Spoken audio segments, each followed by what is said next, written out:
Hare Krishna, Hare Bol. So we are live. Hare Krishna. We'll start off with a little kirtan before we actually start the overview today.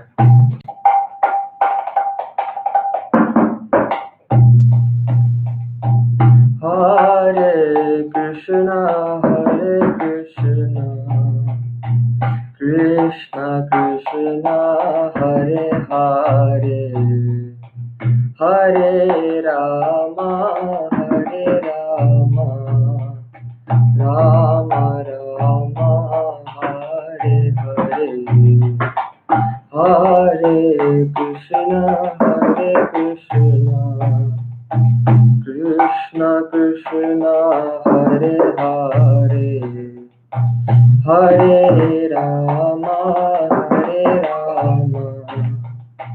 Rama Rama, Hare Hare, Hare Krishna, Krishna Krishna, Hare Hare, Hare Rama, Rama Rama, Hare Hare, Hare Krishna, Krishna Krishna, Hare Hare, Hare Rama, Rama Rama, Hare Hare, Hare Krishna,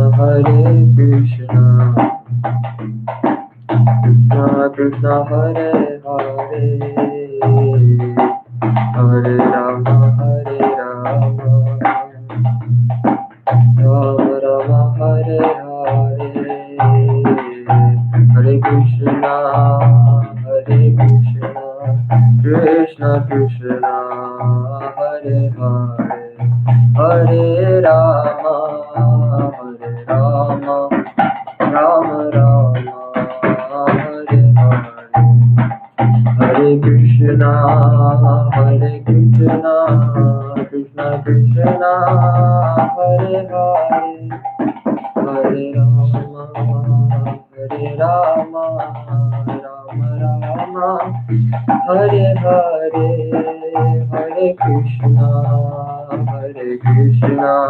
Krishna Krishna, Hare Hare, Hare Rama,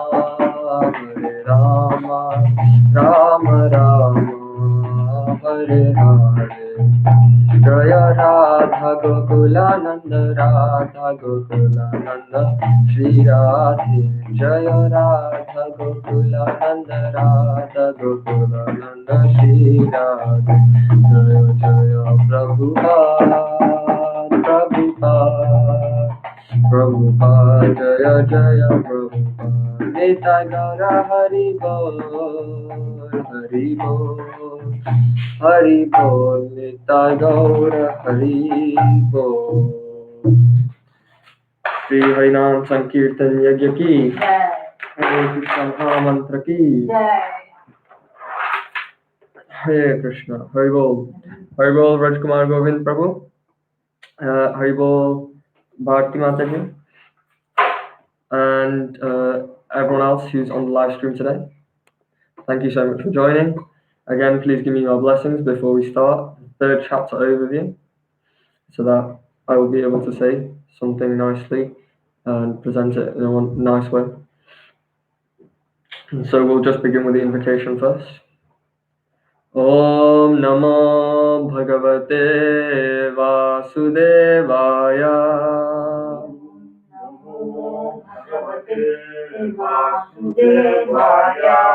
Om Namo Bhagavate Vasudevaya. Om Namo Bhagavate Vasudevaya. Om Namo Bhagavate Vasudevaya. Om Namo Bhagavate Vasudevaya. Narayanam Namaskritya, Narayanam Namaskritya. Naram Chaiva Narottamam, नरं चैव नरोत्तमम् देवीं सरस्वतीं व्यासं देवीं सरस्वतीं व्यासं ततो जयमुदीरयेत्. ततो जयमुदीरयेत्. Hare Krishna. So, before we begin third chapter, part 1 overview, we'll just quickly recap what we discussed in the last chapter and what's led up to this point. So we started off, of course, in the first chapter with Arjun's problem. After he was undecided and he put forth several reasons about why not to fight. The second chapter, Krishna lets Arjun change his mind and then lets Arjun surrender unto him, and then he instructs him for a large section of that chapter is just the knowledge of identity of the self and the soul and the body and that concept. And then in the second part of the second chapter, so he discusses about for a materialistic point of view why Arjun should fight for material gain, and then explains that actually that's not it though. There's more than that. It's not just material gain. And then he goes through Nishkam Karma Yoga, which is why you should carry out your actions while renouncing the fruits of the actions, and then explains finally in the last section about samadhi or sthita prajna, how someone who's self-realized and has self-control, how they're situated and what they act like, how they speak, how they talk, etc. And he discusses them. So it's the whole contents of the Gita summarized. So these are then elaborated through the next 16 chapters. And so in the third chapter is entitled Karma Yoga. And it's a very self-explanatory title. It deals with mainly the concept of Karma Yoga. And so it begins by Arjun asking in the first and second verse, if you want to group that actually into one section itself, Arjun's asking, so my dear Lord, you said very nicely all of this knowledge, but why do you want me to engage in such warfare if you think that you keep on saying buddhi yoga, buddhi yoga, buddhi yoga? So if you keep on saying that intelligence is better than this just carrying out fruitive work, then why do you want me to engage in this war? Tat kim karmani ghore mam. Karmani ghore mam means this is such a dreadful, ghastly warfare, this work. Why do you want me to engage in it? And so that's because Arjun, he's still got a confusion about the correct understanding. So he's put that karma means like karma kanda. So you've just said all about, oh, this will give you materialistic gain. And then he thinks that the other part of buddhi yoga, buddhi is all about intelligence and it's about renunciation. So Arjun's, asking, well, you've said both of them. Let me choose one between the two. He's treating them as if they're opposites, but that's not the way that Lord Krishna presents it. And then Lord Krishna explains again later on.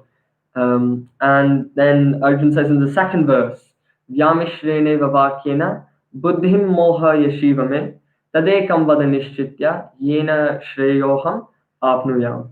That my intelligence is now bewildered, and so by your equivocal instructions, by your balanced instructions, I'm now bewildered. So tell me decisively which is beneficial for me. Tadekam vada nishchitya. Just tell me one way, one decisive answer of which is more beneficial. So should I use the knowledge and renounce, or should I just simply stay back and not renounce out my duty, or should I carry on fighting? You've given two options. Which one should I do? So he's treating them as if they're complete opposites. So this first section, first two verses, to simply put, it's renunciation versus work. He's saying that you've given me this intelligence, and in that intelligence you said that I should be renounced.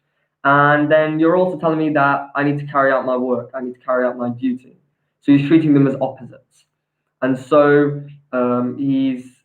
that's this question which begins this chapter is that should I renounce or should I carry on with my work? These seem to be confusing me in my head. Please give me one solution for them. We also have this question. And so we actually have this question, and I think it's wonderfully explained when I was just reading now, that we always think, should I just simply, especially when people come to spiritual life, they think, should I just simply renounce now? A lot of people have this concept of inertia. Once you come in, once you read the Gita, you just give up everything. You don't need to do any work. You give up your job. You give up your family. you go and live in the forest and you become a sage in the Himalayas or something like that. But Krishna then refuses and negates this argument completely in this chapter. Concept of inertia is nowhere mentioned in the Bhagavad Gita, that one should just simply renounce from their work and just give up their work and leave their lives and just run away. Why would, if Krishna is telling Arjun to give up his work, then why does he tell him for so long that you should carry out your duty and fight? Arjun, and sometimes people say that, oh, this is meant for people who are, past their grihastashram. They're not married now, they're moving on, they're renounced. But this is not right. Arjun's actually, he's a grihastha, not just married to Draupadi, but he's married to several other wives as well. So it's not that this is meant for some hi-fi sages in the forest, and that this is very applicable, especially to us in the modern day. And it doesn't actually, so important to realize that there's no concept of inertia, just giving up your job and renouncing and just simply leaving all your material duties alone. That's nowhere mentioned. And so Lord Krishna mentions in this the second section. So first section, I've been asking these questions, first verses 1 and 2. In the second section, Krishna explains again the concept of nishkama karma yoga. So as we explained, karma in this sense means desire. Nishkama means without desire. And karma yoga means, again, yoga means connecting oneself to Supreme, but karma yoga means that doing one's work without desire in order to go to the Supreme as the goal. So that's simply put, what does this Nishkama Karma Yoga mean? And he explains in verse number 3, there's two types of people, okay, in this world. And some of them go via one path and other people go via the other path. So Jnana Yogena Sankhyanam Karma Yogena Yoginam. So the Jnana Yogis, those people who take this knowledge that Krishna keeps on explaining, knowledge and intelligence, this Sankhya, they try to become these philosophers and they renounce. And then there's other people who link their work with the process of devotion. Karma Yogena Yoginam. So these people try to do what they're doing, but simply connect it with devotional service and spiritualize their own duty.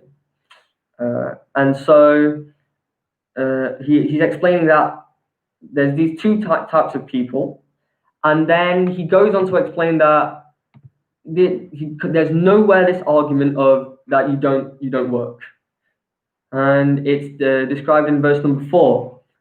Nacha karma nara anarambha naishkarmyam purushoshnushte shoshnate nacha sanyasana deva siddhim samadhi gacchati. That you can't simply stop yourself from working to become free from the reactions of work. So Arjun's saying that if I do this war, I'm going to have a bad reaction, bad karma from it. And okay, so that sense karma means reaction. So in Arjuna saying, so if I do this war, I'm going to have a bad reaction. So if I give up, then I don't have a bad reaction. So then I don't have to do the war. So I can simply give up. So should I just give up my work? So this is explained by Lord Krishna, and then he says that just by nacha sanyasana deva, just by giving up or renouncing, one cannot become successful. Siddhim samadhi gacchati. One cannot attain success. One cannot attain perfection. And in the purport, Srila Prabhupada very wonderfully describes that without a purification of the heart, anyone who becomes a so-called sannyasi is just a torment to society, which is quite strong words. But he's explaining there that you can't just renounce your work. Society doesn't function if everyone renounces their work. People have to work for society to function. It's part of our duty. And so we need to carry on working, but this renunciation is not necessarily in the sense of renouncing the work, but renouncing the fruit of the activity, renouncing the fruit of the work that we do, renouncing the results. Wonderfully explained by Lord Krishna again in the second chapter. So it's the same point. Karmanyevadikaraste ma phaleshu kadachana. That you are eligible to do you have the adhikar, you are eligible to do your duty, you have the right to do your duty, but you don't have the right to accept the results of your action. Ma phaleshu kadachana. You should not accept these results as being yours, as being your own results. So you can't say that this has come about because of me. You do your duty, you detach yourself from the results. You don't detach yourself from the duty, you do the duty. That's a very important point to mention. So you simply accept the results as they come, but don't accept them thinking that I've done this. You detach yourself and renounce yourself from the fruits of the action. And so then from verses 4 to 9, Krishna is explaining the active nature of the soul, and the soul has to do some work, and so inactivity is not an option. Giving up one's duty is not at all an option. And so he describes that nahi kashit shanamapi jatadishtatya karmakrit kayate hyavasha karma sarva prakriti jayoguna. Everyone is forced to act by the qualities of the modes of material nature. So you can't stop doing something even for a moment. Nahi kashit shanamapi. Even for a moment, you can't stop doing. Everyone has to do something constantly. And so inertia or giving up one's duty is nowhere an option. And wonderfully explained by the Lord that the soul has to act and do something. The soul has to do something because that is the nature of the soul. Soul cannot simply do nothing. One cannot exist simply doing nothing. One has to do something because that's the way that one is forced to work by the modes of nature. So he explains again, and so that's verse number 5. Verse number 6, he's explaining that karmendriyani samyani yaste manasasmaran indriyartan vimudadma mityachara sa uchyate. Mityachara means pretender. Karmendriyani. So karmendriyani means the 5 working senses. So if you control your 5 workings, you control the senses that you're working with, and then you think that so now that you control them, but you also carry on your mind keeps on going on to the object of the senses. So you control your physical senses, you stopped working, but your mind keeps on going on to the object of the senses. This person is called a mityachara. Mityachara means pretender. He's pretense. It's useless. What is the point of giving up your working senses and then in the end your mind is just deviating onto these sense objects? This is just a pretense. This won't get you anywhere. And then the opposite of that, he's explained in the next verse. So in that one, he says, Mityachara uchyate. Mityachara, pretender. This person is called pretender, this type of person. He's a pretense. Verse 6, shall I read? 5, 6. Oh, sorry, I didn't read the translation, apologies. One who strains the senses, but whose mind, senses of action, but whose mind dwells on the sense objects, certainly deludes himself and is called a pretender. Foolish, yeah, the word vimudatma. He's very foolish, and he's called a pretender. So there's none of this sort of philosophy which is given that we should simply just, a lot of people might give this sort of idea that, oh, you just meditate and you give up and you don't do any work and this type of stuff that you just, you control your senses and automatically you'll be purified type of thing. That a lot of people even preach that if you become sannyasi, then automatically you're at the same level as Narayan. This sort of philosophy, that is completely nonsense. That's not how it works. Because you have to be pure in heart, and then the consciousness needs to be right as well. So simply by taking sannyas, one doesn't become necessarily purified. That's the point. You don't just give up. The nature of the soul is to be active. And then on the other hand, it's given that yastrindriyani manasa niyamyarabhatejuna karmendriye karmayogam asakta savishishyate. So the opposite in verse 7. If a sincere person tries to control the active senses by the mind and begins karma yoga in Krishna consciousness without attachment, he is by far superior. So you control the senses by the mind and then begin the karma yoga in the Krishna consciousness. This is superior to someone who has renounced their using their senses, so renounced their duty or their work, and simply carries on thinking about attachment to their sense objects. So someone who instead of doing that, if someone uses their work in the service of the Lord, this karma yoga in Krishna consciousness, this person is far superior. And so this argument of inertia is completely destroyed. This is it. It's finished. There's nowhere that you can argue that it's okay. No, it's fine. There is nowhere it's mentioned. So that's why Lord Krishna says he orders Arjun in verse 8 that you should do your duty because it's much better than not working. You can't even maintain your physical body without working. So you have to do your duty. That's so important. You can't be a pseudo meditator who thinks that because you're high parentage or you're greatly professional, you can just put on like this sort of actor that you've just sacrificed everything for the sake of spiritual advancement. No, Arjuna, no matter how spiritually advanced he is, he has to perform his prescribed duty. His duty is a Kshatriya, and so he has to do that. He's a householder, he's a military general. So it's better for him to do that, carrying out his householder duties, than simply renouncing those duties, renouncing his work as Kshatriya, because that's not the situation, that's not where he's at. And so he brings this Lord Krishna brings this section of the chapter to a nice conclusion with verse number 9. So verses 3 to 9, Lord Krishna refutes the arguments of inertia, saying that we must be active, nature of the soul is to be active, don't give up the work, give up the results of the work. And so he comes to this conclusion by saying wonderfully, Yajñātāt karmano nyatra lokoyam karma bandhanaha tadartam karma kaunteya mukta sangha samachara. That one who does this work in the sacrifice, work done as a sacrifice, yajñātāt. So you do this work for the sake of yajna, for the sake of yajna purusha or Vishnu, and it has to be carried out. Otherwise, this work causes bondage in the material world. So work done as sacrifice for Vishnu has to be performed, otherwise it causes bondage in the material world. So Arjun's thinking that Krishna has just said that I can now, if I don't do my work, then I won't have the actions on the work. Instead, Lord Krishna says, no, do your work, but do it as a sacrifice for Vishnu, yajñārtāt, done for the sake of Lord Vishnu. Otherwise, you cannot. Otherwise, you'll be bound in the material world. Then you'll be suffering the results of the action. If you do it for the Lord, then you won't. So he says wonderfully, therefore, O son of Kunti, perform your prescribed duties for his satisfaction, and in that way you will always remain free from bondage. And so we can explain that the importance is mentioned here of not just karma, doing one's duty, but karma yoga. Yoga means connecting with the Supreme. So you have to do it with what? Yajñārtāt.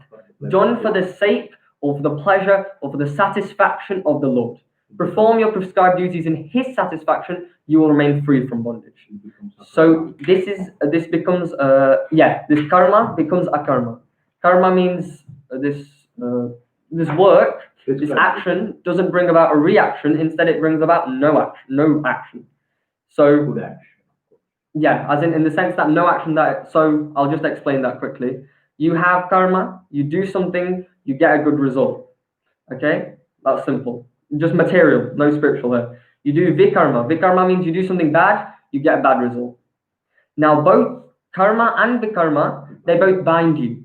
You just end up getting stuck in this material cycle, both with good or bad, what's materially on the material platform. That's why you need akarma. Work that does not bind. Work that transcends this. So it brings about, in the sense that it doesn't bring about a reaction materially, but instead it leads to spiritual advancement. So that's the difference. So this is what Lord Krishna is mentioning here, that when you do this duty for the Lord, then it becomes akarma. It becomes unbinding in a sense. It doesn't cause any bondage in the material world. And so then, so I was going to say there's so much example of dovetailing which is mentioned here. So dovetailing means that you do what you want to do necessarily. So you do what you enjoy or what you like, but you do that for the service of the Lord. Not that you give up doing what you want to do, and not that you give up doing what you're doing, but instead you do that for the Lord. Because by doing it for the Lord, firstly, you realize that you are not independent. You realize that you are dependent on the Lord. And secondly, the Lord will take care of all the problems that come.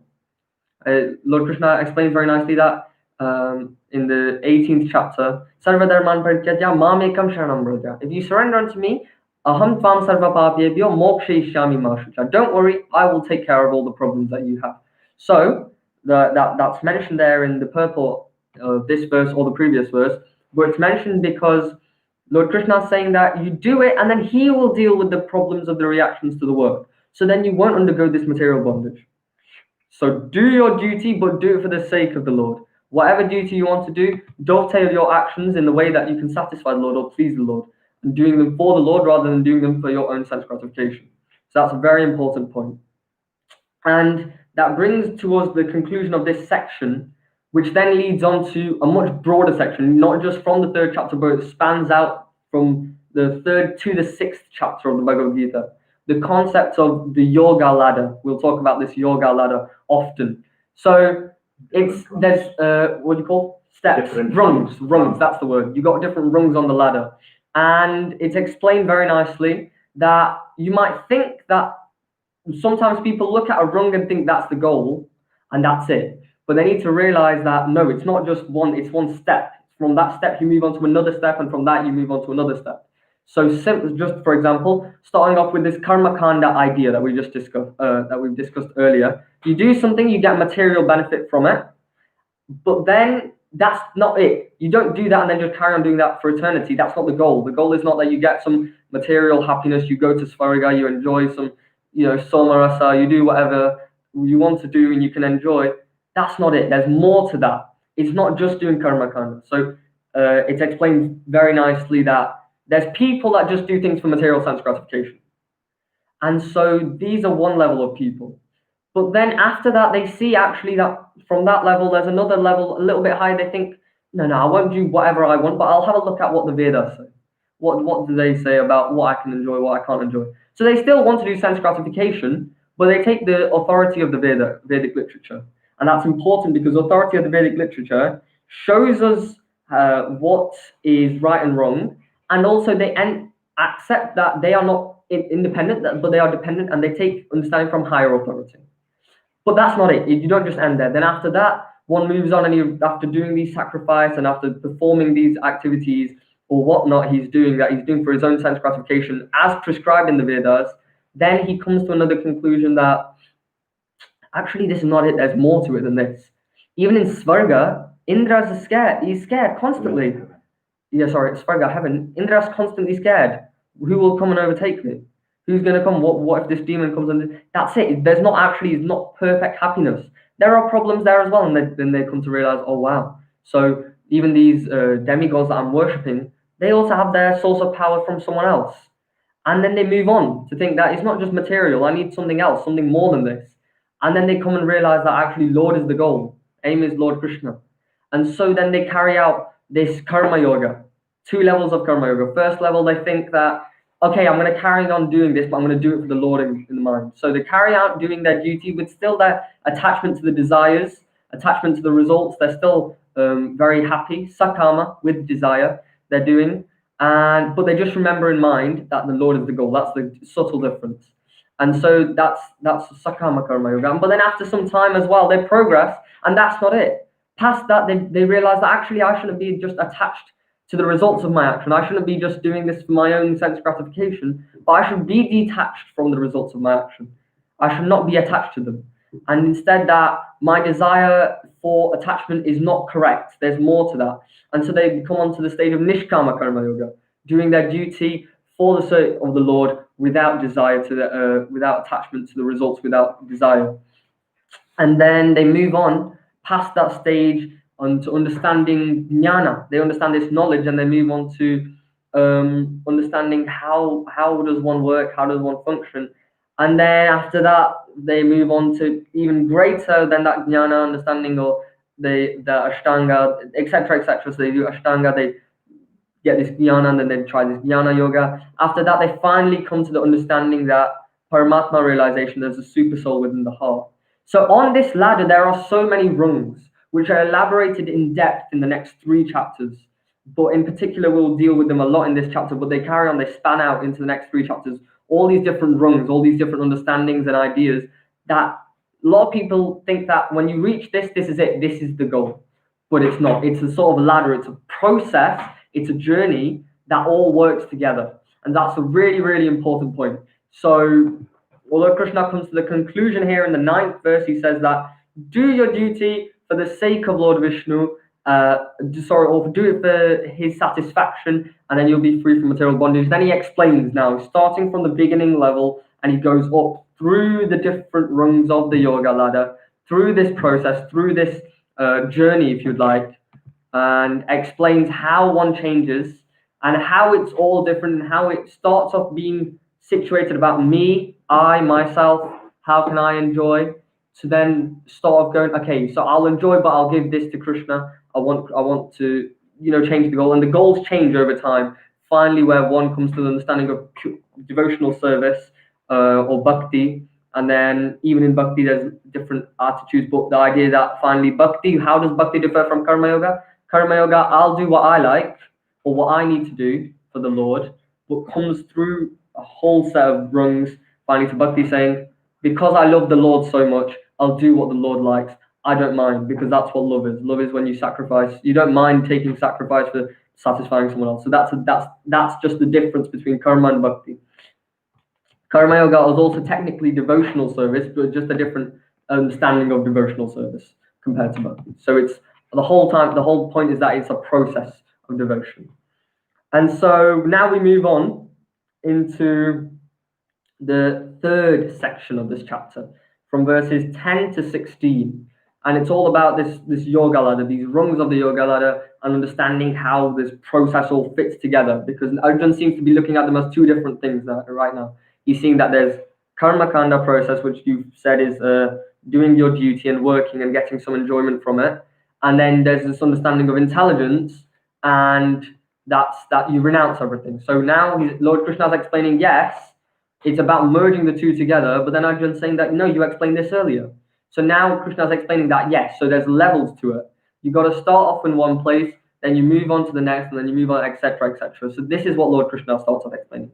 And he starts off explaining by why karma kanda exists. In the Vedas, that 96% of Vedic literature deals with karma kanda. Karma kanda is that you do something, you'll get a result from it, you'll be happy, you'll enjoy, and then after that, your sort of bank balance or your credit of your enjoyment and your pieties run out, you move back down, you do something, and then you enjoy again. And it's just this never-ending cycle that happens over and over and over. So it begins by explaining that we, sorry, I forgot. Yeah, so we start with an explanation of this karma kandiya understanding and how that's different to karma yoga. And so Lord Krishna explains in verse 11 that by pleasing the demigods, then there is cooperation between the men and the demigods, and then there's prosperity for all. Devan bhavayatanena, de deva bhavayantuga. So they sort of for example, the humans will perform sacrifices, and then this will please the demigods, and this cycle is just being explained now about when the demigods are happy, then they do like this, and then this makes the human and the prosperity, etc., increases. And so it's important of that understanding of that system of cooperation. So why does the Veda mention that? Because firstly, there's a system of cooperation, and they also accept that they are not independent, but they also take the dependence of a higher authority. Whether or not that be the Lord, it doesn't matter, because it's still better than thinking I'm independent and then thinking, no, I'm dependent on someone. It's a little bit better than doing just for our own sense gratification. So that's why it mentions that. Okay. And then I'll just read the translations for these. In charge of the various necessities of life, the demigods, being satisfied by the performance of yajna, will supply all necessities to you. He who enjoys such gifts without offering them to the demigods is certainly a thief. Stena evasa. Stena is a thief. So someone who enjoys the gifts of life that they are supplied with without offering them to the demigods is a thief. So he starts off by saying that we should, whatever you accept or whatever you enjoy, you should have that idea of understanding of offering back, and understanding that appreciation. So that even though Lord Krishna has not, he's never said so far that demigods are supreme. The first level understanding is that you see the demigods, you appreciate how they're helping you function in your own life, and so you offer these gifts back to the demigods. And then the next one, verse number 13. The devotees of the Lord are released from all kinds of sins because they eat food, which is first offered for sacrifice. Others who prepare food for personal enjoyment, personal sense enjoyment, verily eat only sin. So, in the example here, we're talking about the fruit of reaction, but here's a literal example of the food that we're eating.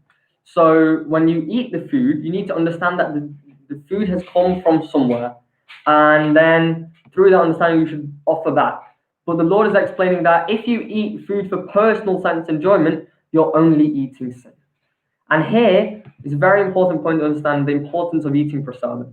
Because when you eat prasadam, you offer that prasadam to the Lord, so whatever mistakes are made in that prasadam creation, that creating that prasadam, that making of that prasadam, the cooking, the baking, etc. By offering that bhoga, to the Lord, bhoga means unoffered, it becomes prasadam because the Lord takes away and this material problems that will come from that, the reactions, and then not only that, but He provides with His mercy as well. And so, But also it is now everything and provided by Him. yes, so it's the important idea is that understanding that sentiment that everything, all this prasadam that we can, the food that we can have, it comes from the Lord. That we are not independent. A lot of times people have this concept of I did it, I worked for it, and so now I'm getting my food. But no, it's actually because of the mercy of the Lord or the divine authority that we are able to understand and obtain such food. And so it's described that those who prepare food for personal enjoyment verily eat only sin. Atma karanat means for your own sense enjoyment. Bunjate tva agam papa. That you only eat sin. You're only eating sin if you're doing for your own sense enjoyment. And then in the verse number 14, Lord Krishna describes that all living bodies subsist on food grains and not bhavanti bhutani. Parjanyadanna sambhava. So these all bodies subsist on the food grains, and these food grains are coming from the rains. And so the rains are produced by yajna, yajnat bhavanti parjanyo, yajna karma samudbhava. So the rains are produced by performance of sacrifice or yajna, and the yajna is coming from what? The prescribed duty that is given in the Vedic literature, that the prescribed sacrifice. And so it's a cycle. It starts off. So I'll just do it in English now. So we live off food grains. Food grains produced off rain. Rain are produced by sacrifice, and sacrifice is coming from our duty. And then because of this cycle of doing this activity and then receiving for example, in this case, the rains, which is the outcome or the fruit of that activity. And so it's explaining that cycle that we subsist on food grains. Rain is providing this. Sorry, food grains come from rain. Rain is coming from the performance of sacrifice, and then the sacrifice is coming from our duty, our prescribed duty. So this includes the worship of the sacrifice, and so carrying out of this sacrifice as well. And all of these verses, if you look in the purport at the bottom, right at the bottom of the purport, you look right from 12 or 11. No, from verse 12, sorry, verse 12, right at the bottom, if you look, you'll see the same sentence in verse 12, the same sentence in verse 13, the same point again in verse 14. And I'll just read them out, which is the importance of yajna is mentioned, but Srila Prabhupada mentions, we always, about not just talking about yajna. I'll read from verse 12. Lord Chaitanya, however, inaugurated the easiest performance of yajna, namely the Sankirtan yajna, which can be performed by anyone in the world who accepts the principles of Krishna consciousness. So yajna means sacrifice, but Sankirtan yajna, this chanting of the holy name, is the easiest, especially in Kali Yuga. There's no way we can perform a proper fire sacrifice now. We don't have the right sort of equipment, the ghee, the brahmana. No one you don't have the same facilities to do that in Kali Yuga. But this Sankirtan yajna is the easiest process. And then again, verse 13. Therefore, in order for people to become happy in all respects, they must be taught to perform the easy process of Sankirtan yajna in full Krishna consciousness. Otherwise, there can be no real peace or happiness in the world. So, importance of Sankirtan yajna mentioned. And then finally, yajna, specifically the Sankirtan yajna prescribed for this age, must therefore be performed to save us from the scarcity of the food supply. So basically, Srila Prabhupada is emphasizing the same point over and over again, because Krishna is talking to Arjun about yajna or sacrifice in terms of karma kanda understanding right now. And so Srila Prabhupada just mentioned the wonderful point is just simply chant the holy names of the Lord, because actually that is the sacrifice which is given in this age. That is a sacrifice. You might not think that is a sacrifice. It's sacrifice. Sankirtana yajna is still although it might not be a fire sacrifice or a havan, it's still a sacrifice. And that is the sacrifice which is the easiest and can be performed much easier than the other ones, and is the one that's authorized, which is given authorized for this age. It's the one that we have the facilities for in the Kali Yuga. And so this importance of understanding of prasadam, and that food grains come from the rains, and so we need to be thankful for the rains, and we need to carry out the yajna so that these rains happen, etc. So this whole point here is karma kanda understanding only. So we start off with saying that living entities doing their duty. Why they're doing their duty? Simply because by doing their duty and understanding, it's better than simply doing whatever you want for sense enjoyment. It's better to do what you want for sense enjoyment, for limited sense enjoyment, which is prescribed in the Vedas, and then also understand the superiority of the higher powers, and then also take into account that you need to understand this concept of this and idea of offering or giving back as well. So this is where we are at so far. And then verse number 15. Regulative activities are prescribed in the Vedas, and Vedas are directly manifested from Supreme Personality of Godhead. Consequently, the all-pervading transcendence is eternally situated in acts of sacrifice. So we've talked about yajna, but Krishna comes back to the same point which he mentioned earlier. Yajnartat karmanonyatra. Yajnartat means for the purpose of Yajna Purusha. Yajna Purusha means the Lord Vishnu, Lord Krishna. So if you're doing karma or your duty, and you're doing it knowing that all these Vedas are coming from Supreme, and understanding that the all-pervading transcendence is situated in these acts of sacrifice, this is where the difference starts. This is where it goes from just doing your sacrifice to understanding the difference between doing the sacrifice and then remembering that the artha, or the purpose, or the goal, is the Lord Krishna. And so that's where the difference is. That's the difference between karma kanda, simply doing your duty and enjoying materially, to doing your duty, enjoying materially, but then keeping in mind that the Lord is behind everything. Supreme Personality of Godhead is behind everything. And then you realize that because the Lord is behind everything, then you begin to change your sort of understanding and mindset. So it starts off here. This is where it transfers from karma kanda to karma yoga. Although it might be with desire right now, it's still karma yoga.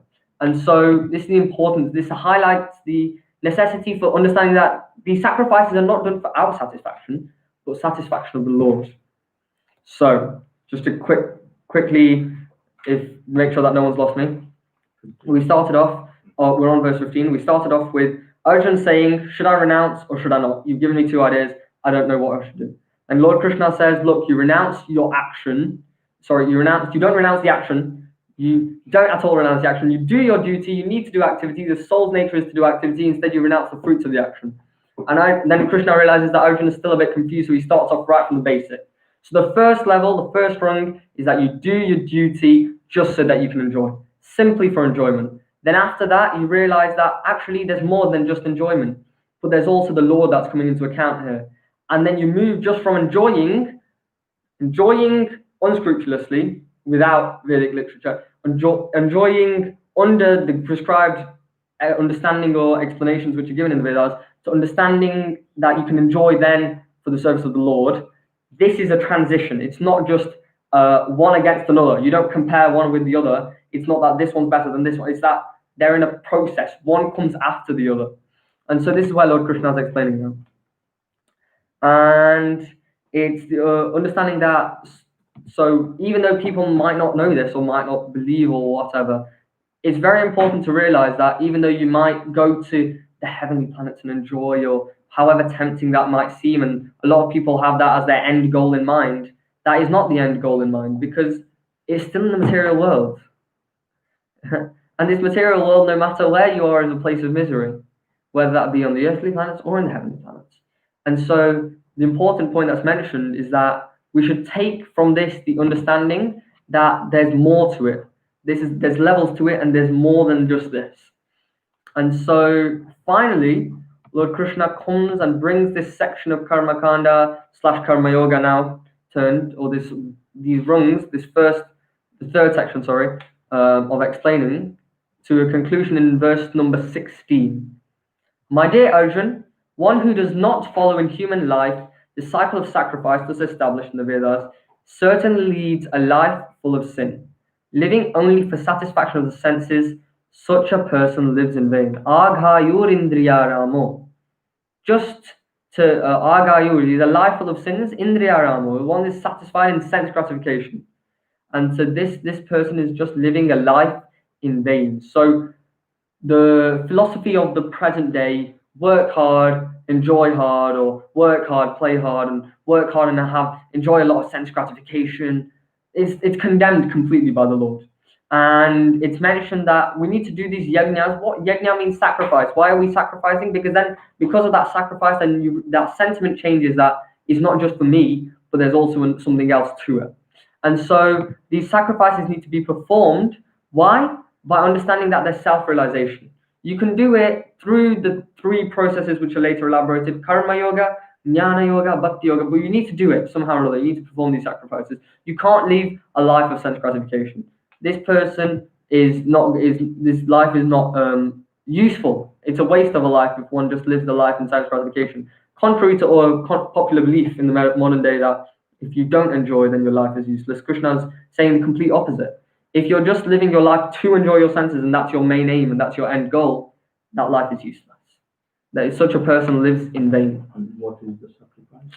And the sacrifice that is recommended for the present age of Kali is a chanting of the Hare Krishna Mahamantra, Sankirtan Yajna. Hare Krishna, Krishna Krishna, Hare Hare, Hare Rama, Rama Rama, Hare Hare.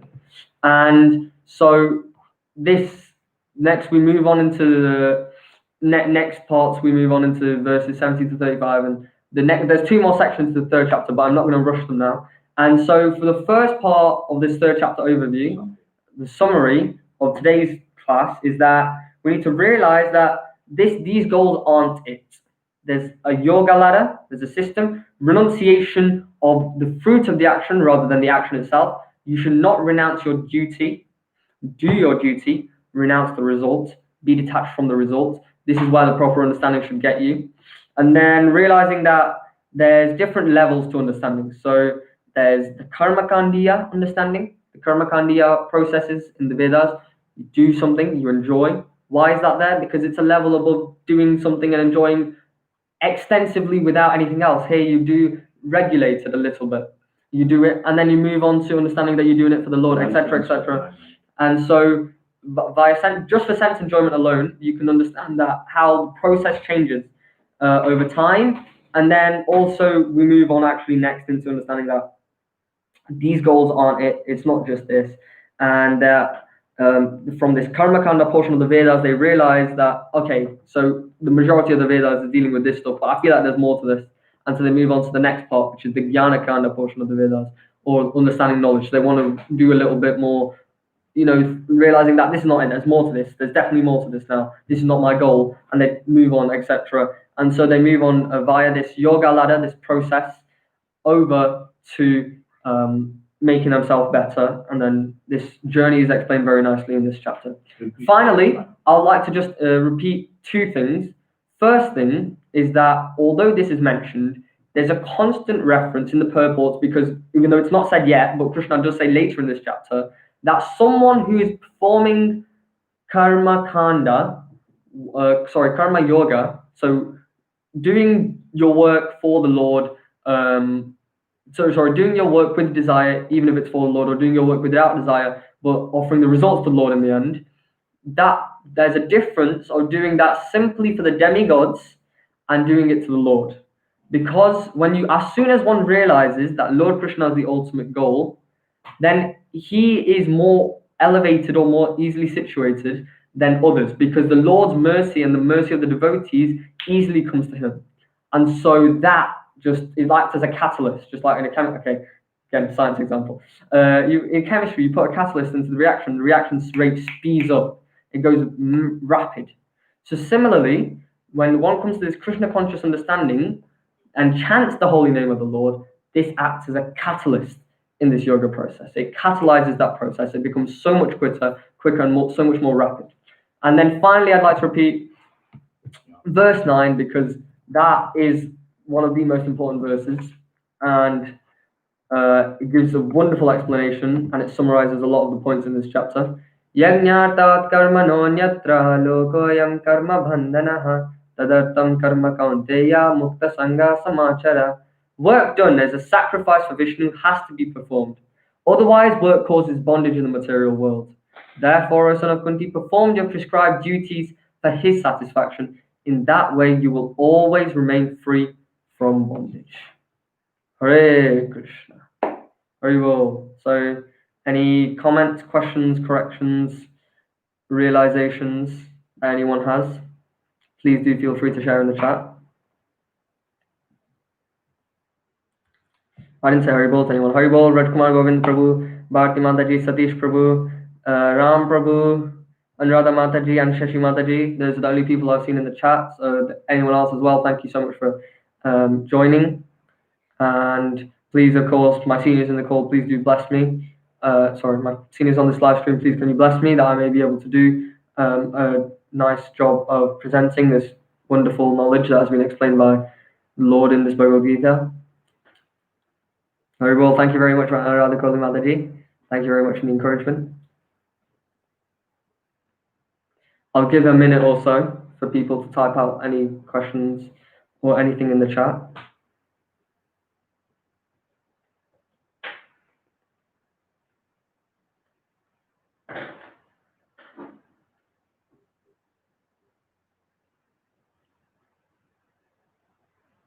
Doesn't look like there's anything yet.